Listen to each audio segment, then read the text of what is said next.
Hi అండి. ఈరోజు మనం పీపీపీలో సెకండ్ చాప్టర్ చూస్తున్నాం అండి. చాప్టర్ పేరు వచ్చి AML and KYC guidelines. AML అంటే మనకి యాంటీ మనీ లాండరింగ్ అండి, అండ్ కేవైసీ అంటే మనకి నో యువర్ కస్టమర్ అని చెప్పి, అంటే బ్యాంక్స్ వాళ్ళ కస్టమర్ని తెలుసుకోవడం గురించి. ఓకే, ఇంకా టాపిక్లోకి వెళ్తే కనుక money laundering and financing of terrorism risks. Money laundering అంటే ఏంటంటే మనం రెగ్యులర్గా వింటూ ఉంటాం. అంటే ఒక కంట్రీలో, ఇప్పుడు మన కంట్రీలో ఎవరన్నా డబ్బులు సంపాదించి దాన్ని కనుక వేరే దేశానికి కానీ ఏదన్నా వేరే చోటకి ఎక్కడికన్నా పంపించి మళ్ళీ వీళ్ళ అకౌంట్లోకి తిరిగి వచ్చేటట్టు చేసుకొని బ్లాక్ మనీని వైట్ కింద కన్వర్ట్ చేసుకోవడాన్ని మనీ లాండరింగ్ అంటారండి. Financing of terrorism risks. ఇలా ఈ మనీ లాండరింగ్ ద్వారా వచ్చిన డబ్బుల్ని ఏం చేస్తారంటే అనెథికల్ పర్పస్కి వీళ్ళు యూజ్ చేస్తూ ఉంటారు. లైక్ మనకి టెర్రరిజం ఉంది చూసారా, ఈ టెర్రరిస్టులకి ఫైనాన్స్ ఇవ్వటం కానీ ఇలాంటి వాటికి ఉపయోగిస్తారు. Money laundering. This is the process by which individuals discuss the origins of money earned through illegal activities such as drug trafficking, arms smuggling and corruption, and introduce these funds into the financial system to make them appear as if they were derived from lawful sources. ఈ money laundering అంటే వీళ్ళకి అసలు ఈ source కూడా వీళ్ళకి వచ్చేటప్పటికి ఈ money లాండరింగ్లో వీళ్ళు సంపాదించే సోర్స్ కూడా అనెథికల్గానే ఉంటుందండి. అంటే వీళ్ళు ఏదన్నా జెన్యున్గా మనకి రెగ్యులర్గా ఉండే టైప్ ఆఫ్ బిజినెస్ ఇలాంటివి చేసి వీళ్ళు డబ్బులు సంపాదించరండి. వీళ్ళు ఎలాంటి వాటిల్లో ఊరికినే డబ్బులు వస్తూ ఉంటాయి చూసారా, అంటే ఎక్కువ పెద్ద మొత్తంలో డబ్బులు వచ్చాయి. Drug trafficking, arms smuggling, corruption ఇలాంటి వాటిల్లో వచ్చిన అనెథికల్ వేస్లో వచ్చిన మనీని వీళ్ళు వైట్ కింద, అంటే ఈ టైప్లో సంపాదించిన బ్లాక్ మనీ ఇదంతా కూడా వీళ్ళు గవర్నమెంట్కి లెక్క చెప్పరండి. ఈ మనీని వైట్ కింద కన్వర్ట్ చేసుకోవడానికి ఉపయోగించే టెక్నికే ఈ మనీ లాండరింగ్. వీటిని ఏం చేస్తారు వీళ్ళు, ఈ and introduce this funds in to the financial system to make them appear as if they were derived from lawful sources. ఇలా సంపాదించిన డబ్బుల్ని మళ్ళీ ఫైనాన్షియల్ సిస్టంలోకి ఇంక్లూడ్ చేస్తారండి. అంటే మనం రెగ్యులర్గా మనం వాడే నార్మల్ సిస్టంలోకి, అంటే బ్యాంక్స్ ఇలాంటి వాటిలోకి యూసేజ్లోకి తీసుకొచ్చేస్తారు వాటిని. ఆ మనీని ఎలా వైట్ మనీ కింద చాలా మనీ చేస్తారు. Frequently these illicit funds are then invested in legal ventures or assets. మళ్ళీ ఈ డబ్బుల్ని తిరిగి ఏం చేస్తారంటే వీళ్ళు ఇల్లీగల్ వేస్లో సంపాదించిన దాన్ని లీగల్ వేస్లో, అంటే కొత్తగా ఏదన్నా వీళ్ళు స్థలాలు కానీ పొలాలు కానీ కొనుక్కోవడానికి, లేకపోతే ఏదన్నా కొత్తగా బిజినెస్ ఆపరేట్ చేయడానికి ఇలాంటి వాటికి ఉపయోగిస్తారండి వీళ్ళు. Money laundering, terrorism financing and financial crimes are closely linked. ఈ మనీ లాండరింగ్ అనేది, టెర్రరిజం ఫైనాన్స్ అనేది, ఫైనాన్షియల్ క్రైమ్స్ అనేవి ఇవన్నీ కూడా క్లోజ్లీ లింక్డ్ అండి, ఒకదానికొకటి ఇంటర్లింక్డ్. ఇవి criminals often organize themselves into organized crime groups and employ professional money launderers. వీళ్ళు ఏం చేస్తారంటే ఇలా కొంతమంది గ్రూపుల కింద ఫామ్ అయ్యి ఇలా అనెథికల్ వేస్లో డబ్బులు సంపాదించే వాళ్ళు ఒక గ్రూప్ కింద ఫామ్ అవుతారండి. వీళ్ళందరినీ ఓసీజీస్ అంటారు, అంటే ఆర్గనైజ్డ్ క్రైమ్ గ్రూప్స్. వీళ్ళు ఏం చేస్తారు, ప్రొఫెషనల్గా ఇలా మనీ లాండరింగ్ చేసేవాళ్ళు, హవాలాలు ఇలాంటివి వింటూ ఉంటాం చూసారా మనం, ఆ టైప్ అలాంటి వాళ్ళని రిక్రూట్ చేసుకొని వాళ్ళ ద్వారా ఈ మనీ లాండరింగ్ అనేది చేస్తారండి. Together these OCGs and PMLs create a network that facilitates criminal activities and launders the resulting illegal funds. వీళ్ళు ఇద్దరూ కలిసి ఈ ఇల్లీగల్గా సంపాదించిన డబ్బుల్ని మొత్తాన్ని మళ్ళీ వైట్ కింద కన్వర్ట్ చేసుకోవడాన్ని ఇది మనీ లాండరింగ్ అనేది చేస్తారండి వీళ్ళు. Stages of money laundering. అసలు ఈ మనీ లాండరింగ్లో మనకున్న డిఫరెంట్ టైప్స్ ఆఫ్ స్టేజెస్ ఏమిటంటే, funds from criminal activities are typically generated outside the financial system and then placed within to make them appear legitimate. వీళ్ళు normal మన financial సిస్టంలో ఉన్న genuine money కాకుండా వీళ్ళు ఒక మనీ అనేది సృష్టించుకుంటారండి. అంటే సృష్టించుకోవడం అంటే వీళ్ళు నార్మల్ వేలోనే జనాల్ని దోపిడీ చేసుకొని, లేకపోతే ఇలా డ్రగ్స్ ట్రాఫికింగ్ కానీ, లేకపోతే ఇలా ఏదో ఒకటి హ్యూమన్ ట్రాఫికింగ్ కానీ ఇలాంటివి ఉంటాయి చూసారా, ఈ టైప్ ఆఫ్ వేస్లో వీళ్ళు డబ్బులు సంపాదించి ఆ అనెథికల్ మనీని మళ్ళీ మన ఫైనాన్షియల్ సిస్టంలో తిరిగి చూపిస్తారండి వీళ్ళు. దాన్ని లెజిటిమేట్ మనీ కింద తయారు చేయడానికి ట్రై చేస్తూ ఉంటారు వీళ్ళు. Placement. This is the initial stage where illicit funds are introduced into the financial system usually through deposits in multiple bank accounts. ఇందులో ఫస్ట్ స్టెప్ ఏంటంటే ప్లేస్మెంట్ అండి. వీళ్ళు ఏం చేస్తారంటే ఇలా డబ్బులు సంపాదించినవి ఉంటాయి చూసారా అనెథికల్ వేస్లో, ఈ బ్లాక్ మనీని డిఫరెంట్ మల్టిపుల్ బ్యాంక్ అకౌంట్స్లో వీళ్ళు డిపాజిట్ అనేది చేస్తారండి. అది ఫస్ట్ది, దాని పేరు వచ్చి ప్లేస్మెంట్. నెక్స్ట్ వచ్చి layering. At the stage the funds are moved through numerous financial transactions within these accounts creating multiple layers of fund transfer. This process helps obscure the origin of the money. ఈ layering అనేది second step అండి. ఇందులో ఏం చేస్తారంటే వీళ్ళు ఒక account నుంచి ఒక అకౌంట్కి మల్టిపుల్ వేస్లో ఒక అకౌంట్ నుంచి ఇంకో అకౌంట్లోకి కంటిన్యూస్గా ట్రాన్స్ఫర్స్ అనేవి చేస్తారండి. మల్టిపుల్ ట్రాన్స్ఫర్స్ అనేవి ఉంటాయి. అంటే ఇక్కడ నుంచి వేరే ఊళ్ళో ఉన్న వాళ్ళ ఫ్రెండ్స్కి కానీ లేకపోతే ఇలా జెన్యున్ నిజమైన అకౌంట్లలోకి ఈ ట్రాన్స్ఫర్స్ అనేవి చేస్తారండి. అంటే దీని మూలన ఏమవుతుందంటే అసలు నిజంగా మనీ యొక్క సోర్స్ ఏంటిది, లేకపోతే అది ఎటు నుంచి ఎటు ట్రావెల్ అవుతుందని ఈ మొత్తం అంతా ట్రాన్సాక్షన్స్ అన్నీ కలిపి చూడాలంటే చాలా పెద్ద ప్రాసెస్. కాబట్టి దీంట్లో మనకి ఏమవుతుందంటే అసలు మెయిన్ మనీ ఆరిజిన్ అనేది ఎక్కడ జరిగింది అనేది మిస్ అయిపోతుందండి ఇలా మల్టిపుల్ లేయర్స్ ఉండటం వలన. ఇది సెకండ్ స్టెప్. థర్డ్ స్టెప్ వచ్చి integration. The final stage involves consolidating the funds from various accounts into one or few accounts. ఈ ఫైనల్ స్టెప్ ఏంటంటే అండి ఇంటిగ్రేషన్. ఇందులో ఏం చేస్తారంటే ఇలా మల్టిపుల్ అకౌంట్స్లో చిన్న చిన్న మొత్తాల్లో డిపాజిట్ చేసిన మనీ అన్నిటిని కూడా మళ్ళీ తిరిగి ఒకే అకౌంట్లోకి కన్సాలిడేట్ చేసుకుంటారు. These funds are then invested in legal business activities or used to acquire assets in a legitimate manner. అప్పుడు ఈ ఫండ్స్ని ఏం చేస్తారంటే వాళ్ళు మళ్ళీ లీగల్ వేలో ఏదన్నా కొత్తగా ఒక స్థలం కానీ లేకపోతే ఇలాంటివి ఏదో ఒకటి రియల్ ఎస్టేట్ దాంట్లో పెట్టుబడులు పెట్టడం కానీ లేకపోతే మళ్ళీ దాన్ని బిజినెస్ ఏదన్నా లెజిటిమేట్ బిజినెస్లో మళ్ళీ ఇన్వెస్ట్ చేయడం కానీ ఇలాంటిది అనేది చేస్తారండి. Stages of financing of terrorism. Financing of terrorism involves several stages. Next ఈ ఫైనాన్సింగ్ ఆఫ్ టెర్రరిజం అంటే టెర్రరిస్ట్ యాక్టివిటీస్కి డబ్బులు అనేది సప్లై చేయటం. దీంట్లో కూడా మళ్ళీ డిఫరెంట్ స్టేజెస్ ఉన్నాయండి. వాటిల్లో ఫస్ట్ స్టెప్ ఏంటంటే raising. Terrorist organisations obtain funds from sympathisers including both individuals and organisations. ఈ టెర్రరిస్ట్ ఆర్గనైజేషన్స్కి ఈ ఫండింగ్ అనేది కొంతమంది ఇండివిజువల్స్ చేస్తారు, లేకపోతే కొన్ని ఆర్గనైజేషన్స్ కూడా చేస్తాయండి. అంటే ఇండివిజువల్స్ అంటే మనకి కొంతమంది ఆ టైప్ ఆఫ్ మతతత్వాన్ని కానీ ఇలాంటి వాటిని ఎక్కువ ఇష్టపడేవాళ్ళు అలాంటి వాళ్ళు ఉంటారు చూసారా, వాళ్ళు వచ్చేటప్పటికి టెర్రరిస్ట్ ఆర్గనైజేషన్స్కి వాటికి మనీ అనేది సప్లై చేస్తారండి. ఆర్గనైజేషన్స్ అంటే ఇప్పుడు మళ్ళీ కొన్ని ఇండియాలో కానీ లేకపోతే ఏ కంట్రీలో అయినా ఆపరేట్ చేసే కొన్ని బిజినెసెస్ కూడా వాళ్ళ బిజినెస్ హెడ్ కనుక టైప్ ఆఫ్ ఇది రిలీజియస్ యాక్టివిటీస్కి కనుక వాళ్ళు సపోర్టర్స్ కింద ఉన్నారు అనుకోండి, వాళ్ళు కూడా ఇప్పుడు ఆ కంపెనీ వాళ్ళ చేతుల్లోనే ఉంది కాబట్టి ఆ ఆర్గనైజేషన్ మొత్తం కూడా దాని ద్వారా వచ్చే లాభాలని వాళ్ళు అటువైపుకి మళ్లించడం అనేది జరుగుతుందండి. They may also engage in various income generating activities both legal and illegal. ఈ ఇండివిజువల్స్ కానీ ఆర్గనైజేషన్స్ కానీ వాళ్ళు లీగల్గా అయినా ఇల్లీగల్గా అయినా ఏ విధంగా అయినా డబ్బులు సంపాదిస్తూ ఉండొచ్చు. కాకపోతే వాళ్ళు వచ్చేటప్పటికి ఆ particular type of mind set ఉన్న పీపుల్కి సింపథైజర్స్ కింద ఉంటారండి. These funds are channelled clandestinely to conceal their intended purpose. వీటిని వచ్చేటప్పటికి ఈ ఫండ్స్ని వీళ్ళు చాలా జాగ్రత్తగా మొత్తం అంతా లేయర్ చేసి కన్సిల్ చేస్తారండి. అది అసలు దాని పర్పస్ ఏంటి అనేది వీళ్ళు నిజానికి ఆ ఫండ్ని వీళ్ళు యూటిలైజ్ చేద్దాం అనుకున్నది మాత్రం ఆ టెర్రరిస్ట్ యాక్టివిటీ కోసం యూజ్ చేద్దామని చెప్పి అనుకున్నారు. కాకపోతే వీళ్ళు చేసేది ఏంటంటే దాన్ని నీట్గా కన్సిల్ చేస్తారండి, జెన్యున్ పర్పస్ మీద ఈ డబ్బును వాడతాం అన్నట్టు. Moving. Since contributors to terrorist organizations can be located globally, the funds need to be transferred to the locations where the terrorist organizations are based. ఈ టెర్రరిస్ట్ ఆర్గనైజేషన్స్ అనేవి వేరే దేశాల్లో ఉన్నాయనుకోండి, వాళ్ళు ఇక్కడి నుంచి డబ్బులు అనేది ఆ దేశానికి సప్లై చేయాల్సి వస్తుంది. అంటే వాళ్ళ దేశంలోనే జరిగే టెర్రరిస్ట్ యాక్టివిటీస్కి అయితే వాళ్ళ దేశంలోనే చేయాలి. అదే వేరే దేశంలో జరిగే టెర్రరిస్ట్ యాక్టివిటీస్కి అయితే వాళ్ళు ఎవరైతే సింపథైజర్స్ ఉన్నారో వాళ్ళు ఉన్న దేశం నుంచి ఆ యాక్టివిటీ జరిగే దేశానికి ఆ మనీ అనేది సప్లై చేయాలి. Storing. As the funds raised might be used for terrorism related activities over time, they are temporarily parked in bank accounts or other financial investments until needed. ఇలా వీళ్ళు పోగు చేసిన డబ్బులు ఎప్పుడైతే వీళ్ళు ట్రాన్స్ఫర్ చేశారో ఆ డబ్బుల్ని నిజంగా ఆ టైం వచ్చేంత వరకు, అంటే వాళ్ళు ఇమీడియట్గా వీళ్ళు పంపించిన మనీ అప్పటికప్పుడు వాడారు కదండి ఎవరైతే ఉన్నారో ఆ యాక్టివిటీస్ చేసేవాళ్ళు, టెర్రరిస్ట్ యాక్టివిటీస్ చేసేవాళ్ళు, వాళ్ళకి ఎప్పుడైతే డబ్బులతో అవసరం ఉంటుందో అప్పుడే ఆ డబ్బులను ఉపయోగించుకుంటారు. అప్పటి వరకు వాళ్ళు ఏం చేస్తారంటే ఆ మనీని ఎక్కడో చోటన ఒక బ్యాంక్ అకౌంట్లో కానీ లేకపోతే ఎక్కడన్నా పార్క్ చేసి ఉంచుతారండి. లేకపోతే ఫైనాన్షియల్ ఇన్వెస్ట్మెంట్స్ ఉంటాయి చూసారా, వాటిల్లో అయినా సరే పార్క్ చేసి ఉంచుతారు వాళ్ళు. Using. Finally the funds are utilised to carry out the terrorist acts or for various organisational activities. ఆ చివరి స్టెప్ వచ్చేటప్పటికి యూజింగ్. ఆ ఫండ్స్ని వాళ్ళకి ఎక్కడైతే అవసరం ఉందో వాళ్ళు ఏదన్నా ఎక్విప్మెంట్ ఇలాంటి పర్చేస్ చేయాలనుకుంటే అలాంటి వాటికి వాళ్ళు ఉపయోగించుకునే టైంకి మనీ అనేది వాడతారండి వాళ్ళు. AML framework in India. Based on the recommendations of the financial action task force, India enacted the prevention of money laundering act 2002.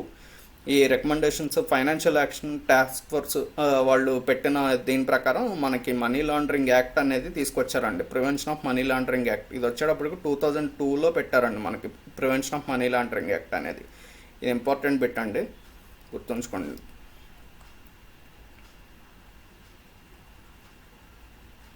This law encompasses certain obligations on all financial sector players and specified non-financial businesses. ఈ లా వచ్చేటప్పటికి మనకి బిజినెస్లు operate చేసేవాళ్ళు కానీ లేకపోతే non financial businesses ఏదైనా సరే, ఒక ఇండివిజువల్ ఫామ్ కానీ ప్రొప్రైటరీ ఫార్మ్స్ ఇలా ఎవరు ఆర్గనైజ్ చేసేవాళ్ళు ఉన్నా వాళ్ళకి కొన్ని సెట్ ఆఫ్ రూల్స్ అనేవి తీసుకొచ్చినాయండి. Refer to as reporting entities. ఈ నాన్ ఫైనాన్షియల్ బిజినెస్ అన్నిటిని కూడా ఇక్కడ నుంచి మనం రిపోర్టింగ్ ఎంటిటీస్ కింద అనే పదం కింద వాడదాం మనం. Additionally, a specified institutional framework has been established to address money laundering crimes. ఇవి కాకుండా మనకి పిఎంఎల్ఏ కాకుండా మనకి కొన్ని ఇన్స్టిట్యూషనల్ ఫ్రేమ్వర్క్ కూడా తీసుకొచ్చారండి. అంటే స్పెషల్ ఇన్స్టిట్యూషన్స్ లైక్ ఈడీ ఇలాంటివి తీసుకొచ్చారు మనకి. అవి ఏం చేస్తాయంటే ఈ మనీ లాండరింగ్ క్రైమ్స్ అనే వాటిని అరికట్టడానికి మనం ఇండియన్ గవర్నమెంట్ తీసుకొచ్చిన ఇన్స్టిట్యూషన్స్ అవి. ఫైనాన్షియల్ ఇంటెలిజెన్స్ యూనిట్ ఇండియా, ఇది వచ్చేటప్పటికి FIU ఇండియా అంటారండి, financial intelligence unit. This has been established to receive information about various financial transactions from certain businesses including banks and financial institutions. FIU India also holds supervisory powers over the business entities subject to the PMLA. ఇది వచ్చేటప్పటికి మనకి Indian government అనేది start చేసిందండి financial intelligence unit అనేది. వీళ్ళు ఏం చేస్తారంటే కొన్ని టైప్ ఆఫ్ బిజినెసెస్ లేకపోతే బ్యాంక్ అకౌంట్స్, ఫైనాన్షియల్ ఇన్స్టిట్యూషన్స్ ఇలాంటివి ఉంటాయి చూసారా, వీటిలన్నిటి మీద కూడా కొంచెం నిఘా ఏర్పరిచి ఉంచుతారండి వీళ్ళు. దాని మూలన ఏం జరుగుతుందంటే అందుట్లో ఏదన్నా సస్పిషియస్ యాక్టివిటీ ఏదన్నా జరిగిందనుకోండి, దాన్ని వీళ్ళు ఇమ్మీడియట్గా మనకి రిపోర్ట్ చేస్తారండి. రిపోర్ట్ చేయడం ద్వారా ఇండియన్ గవర్నమెంట్ అనేది యాక్షన్ తీసుకుంటుంది. FIU India also hold supervisory powers over the business entity subject to the PMLA. వీళ్ళ మీద సూపర్వైజరీ పవర్స్ కూడా ఉంటాయండి. మనకి కొన్ని types of businesses, money intensive business ఉంటాయి చూసారా, వాటి మీద వచ్చేటప్పటికి వీళ్ళ సూపర్విజన్ కూడా ఉంటుంది. Enforcement Directorate. The ED serves as the investigation and prosecuting authority for money laundering crimes. Its powers include taking and tracking and attaching the assets related to the money laundering. ED అనేది మనకి investigation agency కింద ఉంటుందండి. ఇలా money laundering ఎక్కడన్నా జరుగుతుంటే దాన్ని investigate చేయాలన్నా, దాని సోర్స్ ఎక్కడి నుంచి, మనీ ఎక్కడి నుంచి స్టార్ట్ అయింది అనేది ఇలాంటివన్నీ కూడా వీళ్ళు కనిపెడతారండి. Its powers include tracking and attaching assets related to the money laundering. వీళ్ళ పవర్స్ ఏమేమి ఉంటాయంటే అసలు ఆ మనీ సోర్స్ని దాని ట్రాక్ అంతా వీళ్ళు ట్రాక్ చేయడానికి, అంటే మనీ ఎటు నుంచి ఎటు మూవ్ అయిందనేది ట్రాక్ చేయడం ఒకటి. వాళ్ళు కనుక అనెథికల్ వేస్లో సంపాదించిన డబ్బుతో ఏదన్నా ప్రాపర్టీస్ కానీ ఇలాంటివి కొన్నారనుకోండి, ఆ ప్రాపర్టీస్ని అటాచ్ చేస్తారండి. అంటే వాటిని సీజ్ చేసి మొత్తం అంతా ఈ మనీ లాండరింగ్ దానికి అటాచ్ చేస్తారు దాన్ని. Special courts. These courts are set up to adjudicate cases related to the money laundering crimes. ఈ మనకి నార్మల్గా ఉండే కోర్ట్స్ కాకుండా ఈ మనీ లాండరింగ్ క్రైమ్స్కి వచ్చేటప్పటికి స్పెషల్ కోర్ట్స్ అనేది ఏర్పాటు చేశారండి. They have the authority to freeze and confiscate assets proven to be connected to money laundering. వాళ్ళు ఏం చేస్తారంటే ఇలాంటి అకౌంట్స్ మనీ లాండరింగ్ జరిగింది అనే వాళ్ళకి ఖచ్చితంగా తెలిస్తే కనుక అకౌంట్స్ని ఫస్ట్ ఫ్రీజ్ చేస్తారండి. ఆ తర్వాత వచ్చేటప్పటికి వాళ్ళ మీద వాళ్ళకి సంబంధించిన ఆస్తులు ఏమన్నా ఉంటే వాటిని జప్తు చేసి వాటిని కూడా దీనికి వీటికి అటాచ్ చేస్తారండి. మొత్తం మనీకే అటాచ్ చేస్తారు, connected to money laundering. Regulatory authorities. The regulators of various business activities covered under the PMLA issue operating instructions and guidelines to the businesses they regulate. These guidelines help businesses fulfill their obligations under the PMLA and PMLR. వీళ్ళు వచ్చేటప్పటికి regulatory authorities అనేవాళ్ళు ముందు ఈ PMLA guidelines ఉంటాయి చూసారా, వాటికి సంబంధించినట్టు వాళ్ళ business అనేదాన్ని ఆపరేట్ చేసుకునేటట్టు వీళ్ళు రెగ్యులేట్ చేస్తూ ఉంటారు. అంటే అన్ని బిజినెసెస్ ఈ PMLA గైడ్లైన్స్ని ఫాలో అవుతున్నాయా లేదా అనేది వీళ్ళు చెక్ చేస్తూ ఉంటారు. మనకు PMLA అంటే prevention of money laundry act అండి. అదే PMLR అంటే prevention of money laundering rules. ఇవి అంటే వీటిని ఈ బ్యాంక్స్ కానీ ఫైనాన్షియల్ ఇన్స్టిట్యూషన్స్ కానీ ఇవన్నీ ఫాలో అవ్వాలి. మనకి PML వరకు మనకి కామనే కదా. ఇందులో R అంటే రూల్స్ అండి. Next money laundering offence. All offences under the PMLA are considered as cognizable and non bailable. మనకి మనీ లాండరింగ్లో ఉన్న అఫెన్సెస్ ఏదైతే ఉంటాయో ఇవన్నీ కూడా మనకి కాగ్నిజబుల్ అఫెన్సెస్ అంటారండి. కాగ్నిజబుల్ అంటే వీటిని వచ్చేటప్పటికి మనకి దీంట్లో సెర్చ్ వారెంట్ ఇలాంటివన్నీ అవసరం లేదండి. అంటే ఒక పోలీస్ ఆఫీసర్ కనుక అతను ఖచ్చితంగా ఇది PMLA కిందకే వస్తుంది అని చెప్పి అతను కనుక బలంగా నమ్మితే కనుక ఇమ్మీడియట్గా ఒక వ్యక్తిని అరెస్ట్ చేయొచ్చు అండి. వితౌట్ అరెస్ట్ వారెంట్ ఇలాంటివన్నీ అరెస్ట్ చేయొచ్చు. అతనికి వెంటనే బెయిల్ కూడా రాదండి cognisable అఫెన్సెస్లో. The punishment for money laundering offense includes rigorous imprisonment for not less than 3 years but can extend up to 7 years along with the fine determined by the severity of the offense. మనకి money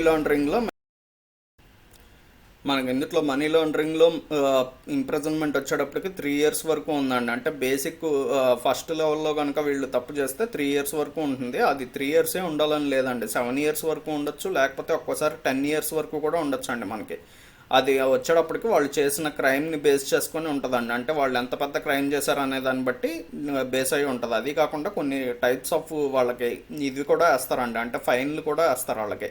not less than 3 years but can extend up to 7 years along with the fine determined by the severity of the offence. వాళ్ళకి fines అనేవి కూడా వేస్తారండి, అంటే వాళ్ళు ఎంత పెద్ద crime చేశారు అనే దాన్ని బట్టి. In cases related to offences under the narcotic drugs and psychotropic substances act the imprison May extend up to maximum of 10 years. ఒకవేళ వాళ్ళు కనుక ఇల్లీగల్ మనీతో నార్కోటిక్ డ్రగ్స్, అంటే ఈ డ్రగ్స్ కానీ ఇలాంటివి, లేకపోతే సైకోట్రాపిక్ సబ్స్టెన్సెస్ గంజాయి ఇట్లాంటివి ఉంటాయి చూసారా, హెరాయిన్ అని, కొకైన్ అని ఇలాంటివి ఉంటాయి కదా, వాటిల్లో కనుక డీల్ చేస్తా ఏదన్నా ఇల్లీగల్ యాక్టివిటీ కనుక చేశారంటే కనుక వాళ్ళకి వచ్చేటప్పటికి మ్యాక్సిమం 10 years వరకు కూడా జైలు శిక్ష అనేది ఉంటుందండి. Measures to mitigate money laundering risks. Under the PMLA, banks are required to take specific measures to mitigate money laundering and terrorist financing risks. ఈ PMLA కింద వచ్చేటప్పటికి వీళ్ళు సర్టెన్ మెజర్స్ అనేవి తీసుకుంటున్నారండి. దేనికోసం అంటే ఈ టెర్రరిస్ట్ ఫైనాన్సింగ్ తగ్గించడానికి, మనీ లాండరింగ్, ఈ రెండింటిని తగ్గించడం కోసం అని చెప్పి వీళ్ళు సర్టెన్ మెజర్స్ అనేవి తీసుకుంటున్నారు. వాటిల్లో మెయిన్ మనకి నెక్స్ట్ స్టెప్స్ ఏంటంటే customer understanding. Banks must better understand their customers and their financial dealings. ఈ బ్యాంక్స్ అనేవి అసలు ఫస్ట్ వాళ్ళకి సంబంధించిన కస్టమర్స్ అనే వాళ్ళని ముందు బ్యాంక్ అనేది అర్థం చేసుకోవాలండి. వాళ్ళు చేసే ఫైనాన్షియల్ డీలింగ్స్, ఎవరెవరికి డబ్బులు పంపిస్తున్నారు, వాళ్ళకి ఎక్కడి నుంచి డబ్బులు వస్తున్నాయి, ఇలాంటివన్నీ కూడా బ్యాంక్స్ అనేవి అబ్జర్వ్ చేసుకుంటూ ఉండాలి. Detection and reporting. Banks are required to detect and report suspicious activities to FIU India according to established procedures. ఈ డిటెక్షన్ అండ్ రిపోర్టింగ్, ఒకవేళ వాళ్ళకి ఏదైనా సస్పిషియస్ యాక్టివిటీ కనుక ఏదన్నా కనిపించింది అనుకోండి, వాళ్ళు బ్యాంక్స్ అనేవాళ్ళు ఫస్ట్ ఇమీడియట్గా FIU ఇండియాకి వాళ్ళు రిపోర్ట్ అనేది చేయాల్సి ఉంటుందండి. Legal and regulatory complaints. Banks must comply with the applicable laws and regulatory guidelines. ఈ బ్యాంక్స్ అనేవి వాళ్ళు స్టార్ట్ చేసినప్పుడు ఏదైతే మేము ఎలాంటి రూల్స్ అండ్ రెగ్యులేషన్స్ ఫాలో అవుతాము, వీటిని అబ్డక్ట్ ఉంటామని చెప్పి వాళ్ళు ఇది చేస్తారో వాటిని ఖచ్చితంగా వాళ్ళు పాటించాలండి చెప్పి. Staff training. Banks must adequately train their staff in know your customer and anti money laundering procedures. ఈ బ్యాంక్స్ అనేవి ముందు అసలు వాళ్ళ కస్టమర్స్ గురించి తెలియటం, ఈ anti money laundering procedures, AML guidelines ఉంటాయి చూసారా, వీటిలన్నిటి గురించి ముందు వాళ్ళ స్టాఫ్కి తెలియజేయాలండి. అండ్ ఎందుకంటే ఆ స్టాఫే వాళ్ళని ఎలాంటి ఏదన్నా సస్పిషియస్ యాక్టివిటీస్ జరిగితే కనుక ఫస్ట్ రిపోర్ట్ చేయాల్సింది స్టాఫ్, కాబట్టి ముందు అసలు వాళ్ళ స్టాఫ్ అనే వాళ్ళకి కంప్లీట్ ట్రైనింగ్ అనేది ఇవ్వాలి. Know Your Customer Policy. Prior to the introduction of Know Your Customer guidelines by the Reserve Bank of India in 2002, banks typically required a new customer to be introduced by an existing account holder of satisfactory standing or by a staff member who knew the customer well.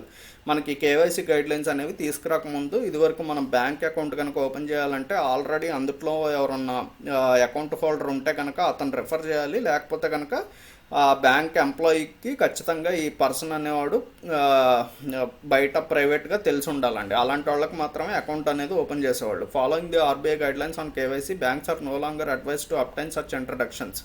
ఆ KYC guidelines అనేవి వచ్చిన తర్వాత వాటి ప్రకారం banks అనేవి ఇప్పుడు అలా ఒకళ్ళు ఇంట్రడ్యూస్ చేయాలి అని చెప్పి ఇలాంటి రూల్స్ అనేవి ఫాలో అవ్వట్లేదండి. Instead each bank is required to have a KYC policy that outlines the KYC AML norms. వీళ్ళు బ్యాంక్స్కి వచ్చిన గైడ్లైన్స్ ప్రకారం ఆ KYC పాలసీలో ఉన్న దాన్ని బట్టి వీళ్ళు కావాల్సిన బేసిక్ ఇన్ఫర్మేషన్ అంతా కలెక్ట్ చేసుకుంటున్నారండి. అవి ఏమేంటంటే customer definition, KYC norms. The definition of a customer under KYC norms includes not only the individual in whose name transactions are conducted but also those who act on behalf of such individuals. అసలు customer అంటే ఏంటంటే ముందు బ్యాంక్కి customer అనేవాడు ఎవడనేది తెలియాలి. Definition of a customer అంటే ఏంటంటే అతను లేకపోతే అతని పేరు మీద ఇంకెవరన్నా ఫైనాన్షియల్ ట్రాన్సాక్షన్స్ చేస్తున్నా సరే వాళ్ళను కూడా కస్టమర్ కిందే ట్రీట్ చేయమని చెప్పి చెబుతున్నారండి. It encompasses not only account holders and those with ongoing relations but also individuals who utilize any service or on-off basis. వీళ్ళ దగ్గర నుంచే కాకుండా అకౌంట్ హోల్డర్సే కాకుండా వాళ్ళకి ఉన్న రిలేటివ్స్ కానీ లేకపోతే వాళ్ళు రెగ్యులర్గా మనీ ట్రాన్సాక్షన్స్ ఎవరికైతే చేస్తున్నారో అసలు వీళ్ళ చేసే సర్వీస్ ఏంటి, వీళ్ళ దగ్గర నుంచి వాళ్ళు తీసుకుంటున్న సర్వీస్ ఏంటి, ఇలాంటివన్నిటిని కూడా కొంచెం గమనిస్తూ ఉండమని చెప్పి చెబుతున్నారండి. For the purpose of KYC requirements, banks needed to consider a wide range of individuals availing various services. ఈ కేవైసీ రిక్వైర్మెంట్స్ ప్రకారం బ్యాంక్స్ అనేవి చాలామంది ఇండివిజువల్స్ని వాళ్ళు ఏమేమి సర్వీసెస్ బ్యాంక్ దగ్గర నుంచి తీసుకుంటున్నారు అనేవి ఇవన్నీ కూడా గమనిస్తూ ఉండాలి. Such as bank accounts including fixed deposit accounts. Bank అకౌంట్సే కాకుండా వాళ్ళకి ఏమన్నా ఎఫ్డి అకౌంట్లు ఉన్నా వాటిలో ఎక్కువ మొత్తంలో డబ్బులు సేవ్ చేసుకుంటున్నా ఇలాంటివన్నీ ఏదన్నా సస్పిషియస్ యాక్టివిటీ కనుక ఉంటే కనుక వాళ్ళు రిపోర్ట్ చేయాలి. అందుకని చెప్పి కేవైసీ నామ్స్లో ఇవి కూడా ఉంటున్నాయండి. Credit facilities whether fund based or non fund based. Credit facilities వీళ్ళు ఏదన్నా క్రెడిట్ తీసుకుంటున్నా అది ఫండ్ బేస్డ్ అయినా నాన్ ఫండ్ బేస్డ్ అయినా అవన్నీ కూడా గమనిస్తూ ఉండాలి. Remittance facilities whether one time or multiple occasions. వీళ్ళు ఏమన్నా క్యాష్ రెమిటెన్స్ ఇట్లాంటివి చేస్తున్నా సరే అది సింగిల్ టైం చేసినా మల్టిపుల్ అకేషన్స్లో జరుగుతున్నా సరే వాటిని అన్నింటినీ కూడా గమనిస్తూ ఉండాలి. Demat accounts whether the bank act as a depository participant. వీళ్ళు కనుక డిపాజిటరీ డీమ్యాట్ అకౌంట్స్ ఎక్కడన్నా తీసుకుంటున్నారు అనుకోండి ఒక బ్యాంక్లో, అప్పుడు కూడా వాళ్ళని గురించి వాళ్ళు చేసే యాక్టివిటీని గురించి గమనిస్తూ ఉండాలి. Public provident fund accounts or pension fund accounts వీటిని కూడా వదలలేదండి. Public provident funds pension fund అకౌంట్స్ని కూడా గమనిస్తూనే ఉంటారు. Next key elements of KYC policy. Key requirements of KYC policy include approval. The policy must be approved by the board of directors or committee of the board if delegated. ఈ policy అనేది అసలు ఈ must be approved by the board of directors. ఏదైతే bank కానీ లేకపోతే entity కానీ ఏదన్నా ఉంటే కనుక రిజిస్టర్డ్ ఎంటిటీ వాళ్ళు ముందు దీన్ని ఈ కేవైసీ గైడ్లైన్స్ని మేము ఫాలో అవుతామని చెప్పి వాళ్ళు అప్రూవ్ చేసి ఉండాలండి. లేకపోతే వాళ్ళ తరపున ఎవరన్నా డెలిగేట్స్ ఎవరన్నా ఉంటే కనుక అంటే వాళ్ళ తరపున ఎవరన్నా డీల్ చేస్తున్నా సరే వాళ్ళు కూడా అప్రూవ్ చేసి ఉండాలి. Regular review. The policy should be reviewed regularly at least once a year and updated in response to any significant events such as changes in PMLA PMLR regulations by the RBI entering a new business line or operating in a new jurisdiction. ఈ policy అనేది ఎప్పటికప్పుడు వాళ్ళు update అవుతూ ఉండాలండి. వాళ్ళు update అవ్వాలి, వాళ్ళ కింద ఉన్న ఎంప్లాయీస్ కూడా దీని గురించి అవగాహన కల్పిస్తూ ఉండాలి. At least once a year and updated in response to any significant events such as ఒకవేళ ఆర్బీఐ కనుక లేకపోతే మన ఇండియన్ గవర్నమెంట్ కనుక వీటిలో ఏదన్నా కొంచెం చేంజెస్ అనేవి తీసుకొచ్చినా అలాంటి వాటిని చేంజెస్ గురించి కూడా వాళ్ళు ఎప్పటికప్పుడు తెలుసుకుంటూ ఉండాలండి. ఆ బోర్డు ఎవరైతే ఉన్నారో లేకపోతే ఆ రిజిస్టర్డ్ ఎంటిటీకి సంబంధించిన హెడ్ ఎవరైతే ఉన్నారో వాళ్ళు ఖచ్చితంగా ఈ కొత్తగా జరిగిన చేంజెస్ గురించి తెలుసుకుంటూ ఉండాలి. ఒకవేళ వాళ్ళు కనుక కొత్త లైన్ ఆఫ్ బిజినెస్లోకి ఎంటర్ అవుతున్నా అంటే అప్పటి వరకు ఒక బిజినెస్ చేసి కొత్త లైన్ ఆఫ్ బిజినెస్లోకి ఎంటర్ అవుతున్నా లేకపోతే కొత్త జ్యూరిస్డిక్షన్లో అంటే అప్పటి వరకు ఒక స్టేట్లో ఆపరేట్ చేస్తా నెక్స్ట్ ఇంకో స్టేట్లోకి ఎంటర్ అవుతున్నా సరే అలాంటప్పుడు కూడా వీళ్ళు అక్కడ ఉన్న లోకల్ లాస్ ఇవన్నీ కూడా తెలుసుకుంటూ ఉండాలి. అంటే ఒక స్టేట్ అని కాదు ఒక కంట్రీ టు ఇంకో కంట్రీ. అప్పుడు కూడా వీళ్ళు అక్కడ ఉన్న పిఎంఎల్ఏ ఇలాంటి గైడ్లైన్స్ అన్నిటి గురించి తెలుసుకుని ఉండాలండి వీళ్ళు. Responsibility. Typically, the principal officer is responsible for keeping the KYC policy updated and relevant. అసలు ఎవరు దీని గురించి రెస్పాన్సిబిలిటీ మెయిన్గా తీసుకోవాలంటే ప్రిన్సిపల్ ఆఫీసర్ ఎవరైతే ఉంటారో ఒక రిజిస్టర్డ్ ఎంటిటీకి అతను మెయిన్ తన మీద ఎక్కువ బాధ్యత అనేది ఉంటుందండి. The KYC policy is a comprehensive document that contains norms related to handling customer business, organizational setup for various responsibilities and creating awareness among customers and staff. The key elements of the KYC policy are ఈ KYC policy అనేది ఏంటంటే ఒక comprehensive document అండి. ఒక document అందుట్లో set of rules అనేవి ఉంటాయి. అది అందుట్లో కొన్ని నామ్స్ సెట్ ఆఫ్ రూల్స్ అనేవి చెప్పి ఉంటాయండి. దాంట్లో ఏమేమి ఉంటాయంటే అసలు కస్టమర్ని ఎలా హ్యాండిల్ చేయాలి, ఆర్గనైజేషనల్ సెటప్ ఎలా ఉండాలి, అంటే ఒక ఆర్గనైజేషన్లో హైరార్కీ అనేది ఎలా ఉండాలి, ఎవరు ఏ టైప్ ఆఫ్ ఇది చేయాలి అని చెప్పి ఆర్గనైజేషనల్ సెటప్ ఎలా ఉందని చెప్పి అందుట్లో మెన్షన్ చేయాలి. ఫర్ వేరియస్ రెస్పాన్సిబిలిటీస్ ఎవరు ఏ రెస్పాన్సిబిలిటీ తీసుకుంటున్నారు అంటే సిఎఫ్ఓ ఎవరు, సిఈఓ ఎవరు, ఇలాంటివన్నీ కూడా అందుట్లో మెన్షన్ చేయాలండి. And creating awareness among customers and staff. కస్టమర్స్కి స్టాఫ్కి కూడా వీళ్ళు అవేర్నెస్ కనుక తీసుకొస్తే కనుక అది ఇంకా బెటర్ అండి. Key elements of KYC policy. అసలు కేవైసీ పాలసీలో ఉండే కీ ఎలిమెంట్స్ ఏంటి? Customer acceptance policy, customer identification procedures. Customer acceptance policy ఇందాక చెప్పాం కదండి, కస్టమర్ అనే అతన్ని అసలు ఎవరిని కస్టమర్ కింద డీల్ చేయాలి అని చెప్పి అతన్ని కస్టమర్ కింద యాక్సెప్ట్ చేసుకోవాలా వద్దా అని. నెక్స్ట్ కస్టమర్ ఐడెంటిఫికేషన్ ప్రొసీజర్స్, కస్టమర్ని ఐడెంటిఫై చేయటం.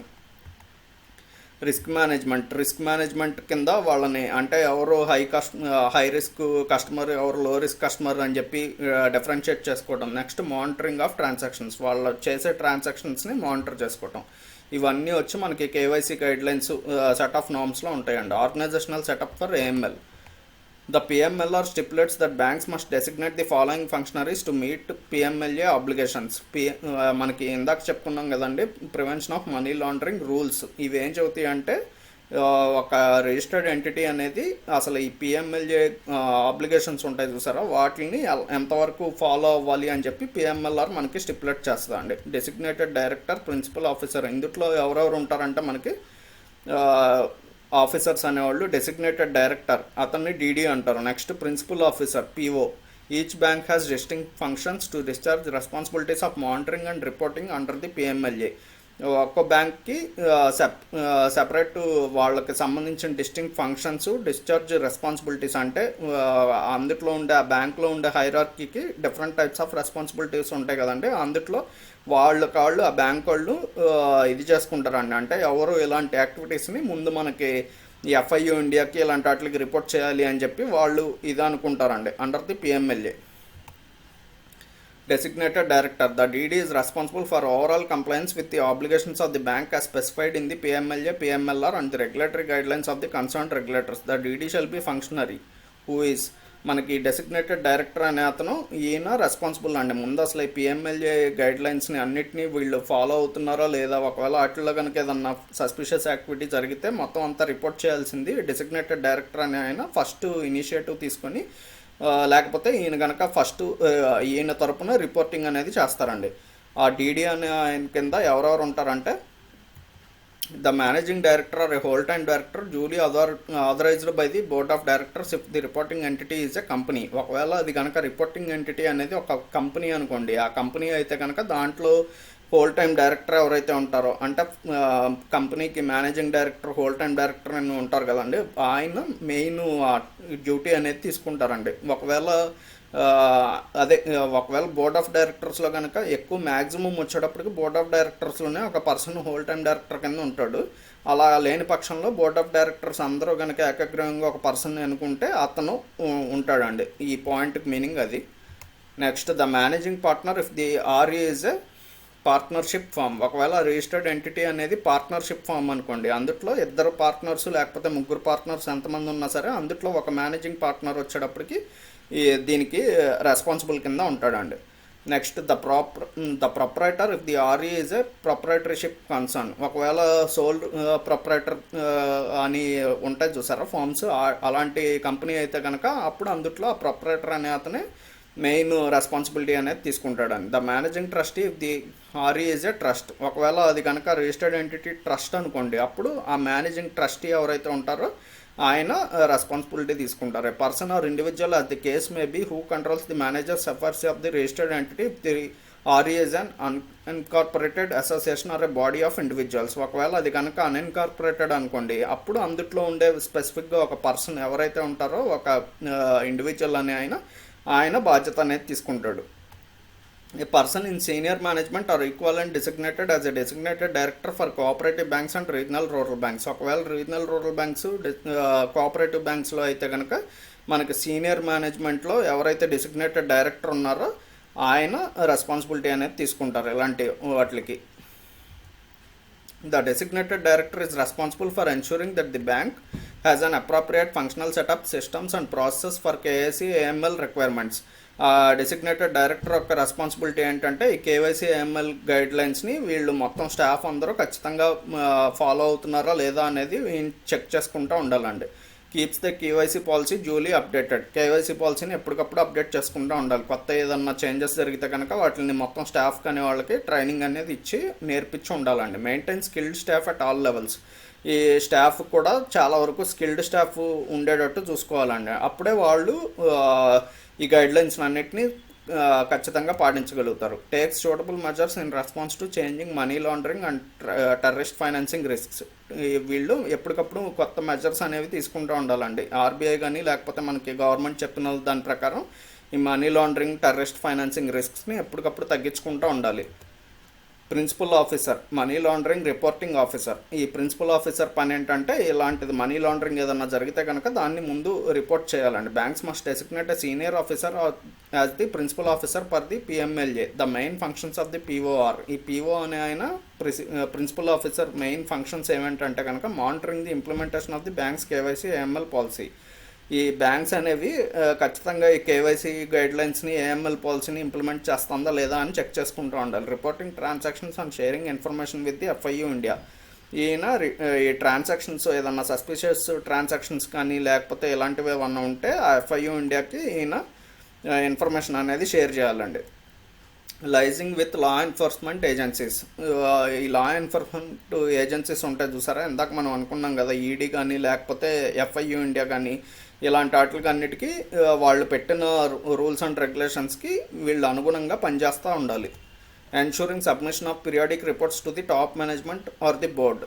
ఈ టాప్ మేనేజ్మెంట్ ఎవరైతే ఉంటారో బోర్డ్ ఆఫ్ డైరెక్టర్స్ కానీ లేకపోతే మేనేజింగ్ డైరెక్టర్ ఇలాంటి వాళ్ళకి ఈ పీరియాడిక్గా రిపోర్ట్స్ అనేవి అందజేస్తూ ఉండాలండి లోపల జరుగుతున్న యాక్టివిటీస్ గురించి. Keeping the AML monitoring systems updated. ఈ యాంటీ మనీ లాండరింగ్ సిస్టమ్స్ అనేవి ఎప్పటికప్పుడు అప్డేటెడ్గా ఉండాలండి. AML team, a distinct functional unit is established to ensure compliance with legal and regulatory AML and CFT stipulations. The main functions of this unit are ఈ AML team అనేది సరిగ్గా perform చేస్తుందా లేకపోతే అని combating financial transactions, ఇది combating finance of terrorism, దీనికి సంబంధించిన rules and రెగ్యులేషన్స్ని వీళ్ళు ఖచ్చితంగా పార్టిసిపేట్ చేస్తున్నారా లేదా అనేది వీళ్ళు చెక్ చేసుకుంటూ ఉండాలి ఏఎంఎల్ టీం వచ్చేటప్పటికి. దానికి ఉన్న మెయిన్ ఫంక్షన్స్ ఏమిటంటే reviewing updating the KYC policy regularly. ఎప్పటికప్పుడు ఈ కేవైసీ పాలసీ అనేదాన్ని వీళ్ళు చెక్ చేయాలి. అలా కాకుండా దాంట్లో ఏదన్నా చేంజెస్ జరిగితే కనుక అప్డేట్ చేయాలండి. Guiding business operations functions in customer identification due diligence. బిజినెసెస్ని కరెక్ట్గా గైడ్ చేయటం, లేకపోతే operation functions in customer identification, customer ఎవరు అనేది కరెక్ట్గా ఐడెంటిఫై చేయడంలో కొత్తగా ఏదన్నా చేంజెస్ జరిగితే దాని గురించి డ్యూ డిలిజెన్స్ అంటే మొత్తం అంతా కూడా ట్రాన్సాక్షన్స్ అనేదాన్ని ఎండ్ టు ఎండ్ అనేది వీళ్ళ పర్యవేక్షిస్తూ ఉండాలండి.